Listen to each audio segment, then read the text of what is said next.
Okay, great. Thanks. Thanks, Deb. That was a great introduction. So I'm going to be talking about bridging communities. Um, so most attendees at this meeting are astronomers or educators or both. That's who we attract as the American Astronomical Society.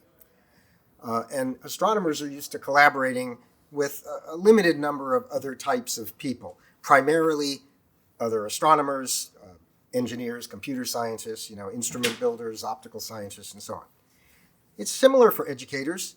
Educators collaborate with a modest number of other professions, mostly other educators, but also school administrators, curriculum developers, subject matter experts, and so on.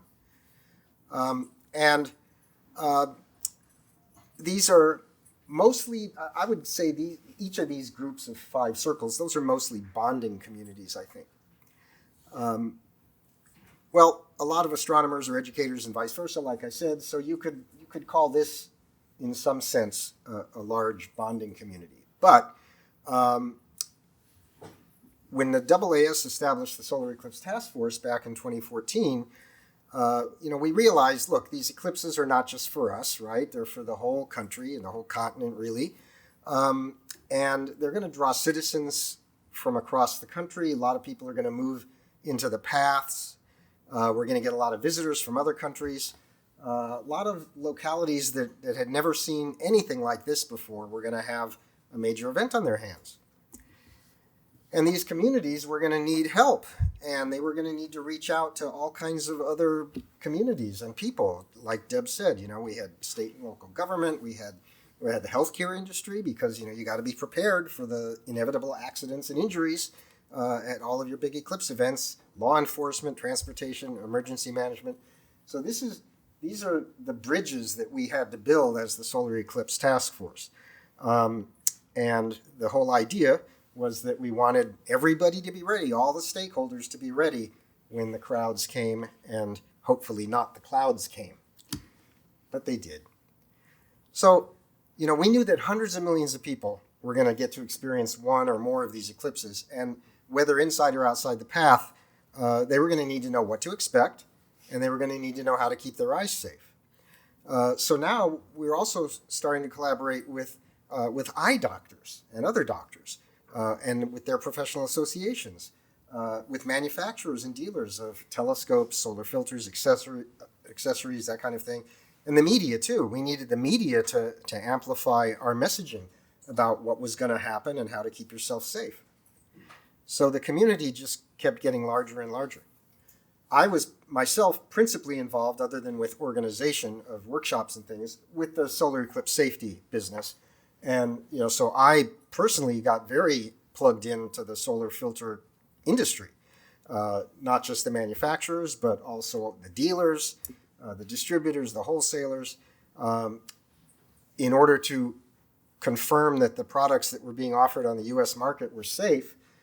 We started a vetting process, and I needed to start talking to test labs and educating myself about how to read reports of tests of solar filters. So the effort, it was huge, and it ended up going kind of international too, because we're not the only place that gets solar eclipses. So I started hearing from Europe, because Europe is having a big solar eclipse in 26, and started hearing from people in Africa. We're having a big eclipse in northern Africa in 2027. Hearing from people in Australia, because there's going to be like 4 or 5 more total solar eclipses in Australia within the next decade. So everybody wants to know how to do this stuff, and they come to me, and I'm going to be speaking about it in a lot of detail at next weekend's Solar Eclipse Conference in Belgium. So how did we do it? How did we actually bring all these people together and keep them working harmoniously, in concert? It wasn't, some of it was deliberate. So I kind of call it was guided organic growth, I guess. When Kevin Marvel created the task force with the AAS Council at the time, now the board, they said, well, we need to form a leadership team, and they wanted me on it, but they wanted Angela Speck on it because She was on the council at the time, and she was into education and outreach and was in the path of the 2017 eclipse, and she wanted to get involved. And so over time, we ended up with Deb, which was fantastic. These are three people with very different personalities and very different complementary skill sets. So, but we needed to flesh out the task force. So we went and without having read, what was the author of the book? Of the Putnam. Robert Yeah, Putnam, none of us had read Putnam. Well, Deb had, but I mean, before Deb joined us, Angela and I hadn't. But we knew we needed to go broad and get a lot of other disciplines for the reasons I already explained. So it wasn't going to be just amateur and professional astronomers or formal and informal science educators, but we needed to reach out to all these different types. So we built the task force initially from people we knew in our bonding networks, okay? But then we started asking everybody, well, anybody know anybody in law enforcement? Anybody know any eye doctors who chase eclipses? Anybody know anybody in the hospitality industry? And somebody invariably knew somebody or knew somebody who knew somebody. And pretty soon we were reaching out to all these different groups and asking them, do you know about the eclipse? Many said yes, many said no. Do you realize you've got an eclipse coming to your town? No. So we started putting everybody together. And the more people we brought in, the more connections they brought to the table. So the task force grew to about 24, and then when we decided that was enough for one Zoom meeting, we started forming working groups on different topics. And as the effort grew, we ended up with hundreds of people directly involved and literally thousands of people across the country working on eclipse planning. So, and you'll notice that the more people you have, the smaller they get.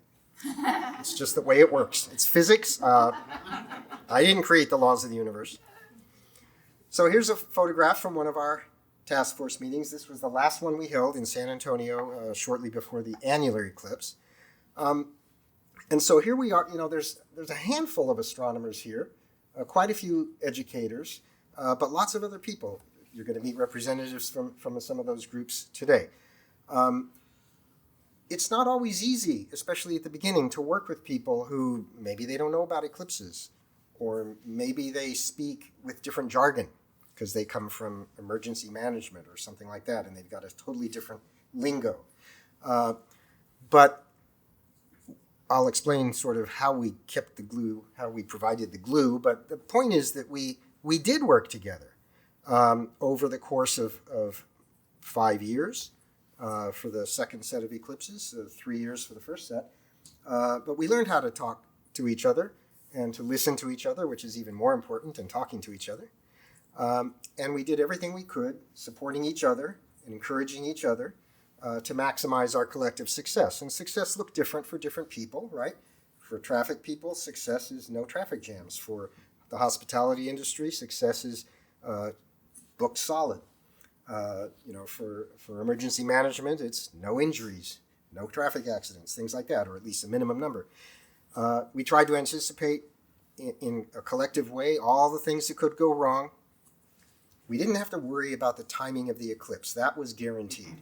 But everything else was a crapshoot, And I have to say, it was very challenging, but I'm sure, I insist that you all agree that it was one of the highlights of our career. It really was. And not only that, but now we all have all these friends in other fields.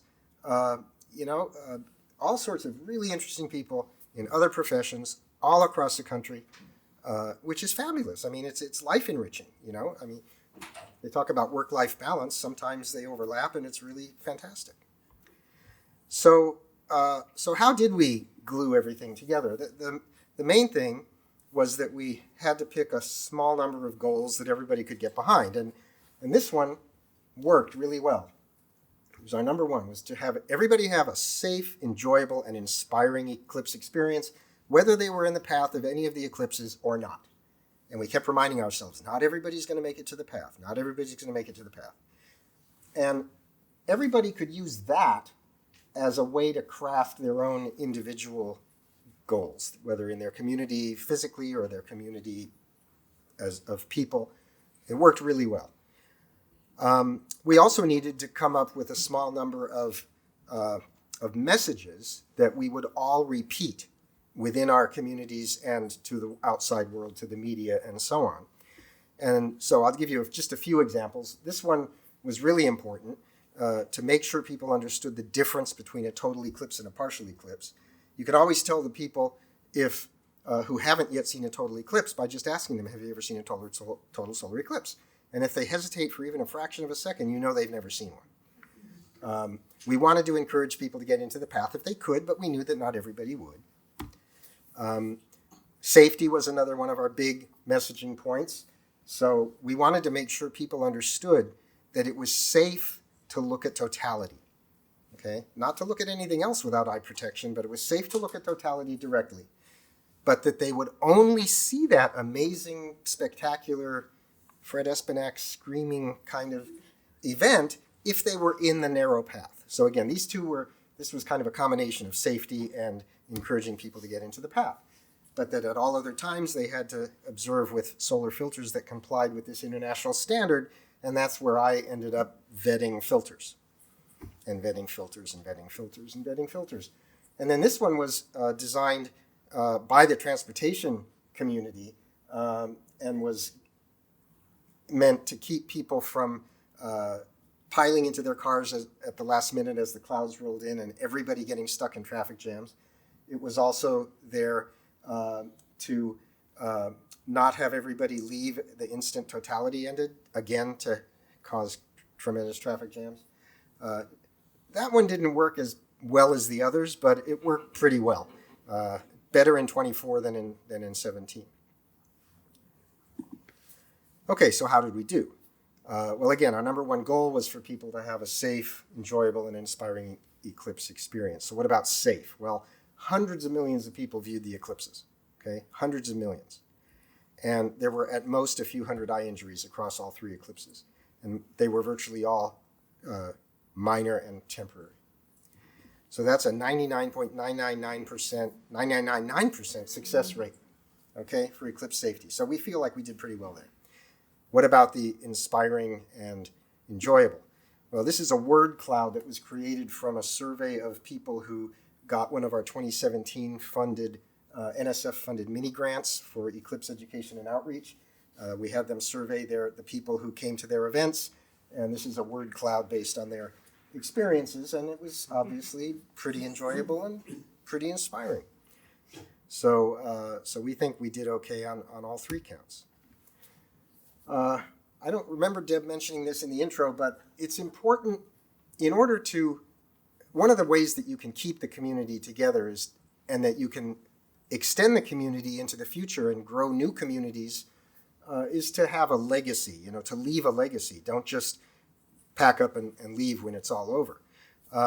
And so we are taking several approaches. One is that it was primarily Deb and her daughter, who's a professional filmmaker, created a documentary with interviews of a lot of people around the country. We gathered people at workshops, made it easier to interview people. And it's only 25 minutes long. It's inspirational. It's really quite cool. It's a great story of this interdisciplinary and multidisciplinary collaboration, and it's at thepathtothepath.org. There's other things that we're doing. We have a website that currently just looks like nobody's paid any attention to it since April 8th of last year. That's because nobody's paid any attention to it since April 8th of last year. But now that all of this craziness is winding down, we're going to convert that into an archival site that any eclipse planners in the future can refer to for the basic information that they're going to need. And the AAS has agreed to keep it online, so that's nice. And future eclipse planners can refer to it. We also, thanks to Sandlin Buxner, who many of you know, Sandlin may walk in here. She had to give a talk or run a session at the same time, unfortunately. But the Bulletin of the American Astronomical Society, the BAAS, is running a series called Celebrating the Wonder of Science in the Shadow. There's already been 2 collections released, and a third is coming. It's articles will begin to appear soon and will be published throughout the rest of the year. The BAAS is a open access publication. It's free to read, and it's perpetual. Every article has a DOI, and it'll be indexed, and there's lots and lots of articles there about the different experiences that we had, the different things we learned, different experiments that were run, different devices that were created, all kinds of stuff. And then there's two more things. The Astronomical Society of the Pacific published a compendium of lessons learned articles in their conference series back after the 2017 eclipse, and they've done it again online, and so for 2024. So I wanted to end with this quote from Nelson Mandela. The thing is that, it beautifully captures the attitude that we all brought to this effort. Okay, nobody knows when they get involved in a really, really big project how much work it's actually going to be, and that I think is a human. It's something that we humans need to be able to do. That is to not anticipate how much work it will be, or else we would never start anything.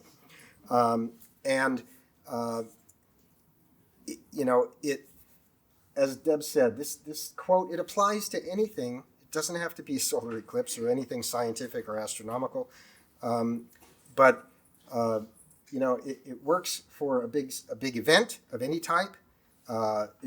And it will work, I hope, with the community, with this larger community, the AAS community, the scientific community, to save science and education and our inalienable rights from misguided political attacks.